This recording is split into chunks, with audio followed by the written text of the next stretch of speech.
silipin naman natin ang ginagawang paghahanda ng Pilipinas para Athletics team para sa kanilang pagsabak sa nalalapit na 2025 World Para Athletics Championships ngayong September 26 hanggang October 5 sa India.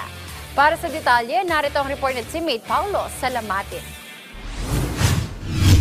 Nakatakdang magpadala ang bansa ng 6 na Filipino para-athletics athletes para sumabak sa magaganap na 2025 World Para-Athletics Championships na magsisimula na ngayong September 26 hanggang October 5 sa New Delhi, India. Ito'y pangungunahan ng mga Filipino Paralympians na sina Gerald Pete Pangliwan at Sandy Asusano, kasama sina Rosalie Torrefiel, King James Reyes, Ron Russell Mitra, Cyril Ogkoy at ang kanilang head coach na si Joel Dariada. Positibo naman si Mangliwan na makakapag-deliver ang kanilang koponan ng magandang performance sa nasabing torneo kung saan nakatakda niyang salihan ang tatlong events gaya ng 100 meters, 400 meters at 1,500 meters T52 wheelchair racing.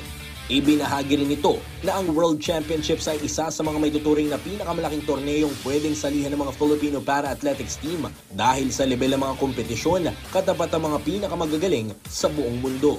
Ibinahagi naman ni Pilipinas Para-Athletics Team Coach Bernard Buen na gagamitin nilang motibasyon ng hirap na kanilang dinanas makapagkwalipika lamang sa World Championships. Mahalaga rin kasi ang magiging performance nila rito dahil isa ito sa mga qualifying event para sa magaganap na Asian Para Games sa susunod na taon. At imbis na kabahan, excitement naman ang nararamdaman ngayon ni 2024 Paris Paralympian Sandy Asusano sapagkat muli niyang makakatapat ang mga nakalaban niya noon sa Paralympic Games noong nakarang taon kung saan tumapos lang naman siya ng ika-4 na pwesto sa kanyang debut sa Women's Javelin Throw F54 category. Samantala patuloy pa rin na nag-ensayo ang Philippine Para-Athletics team upang masiguro ang kanilang magandang kampanya na opisyal lang magbubukas ngayong Biyernes sa India.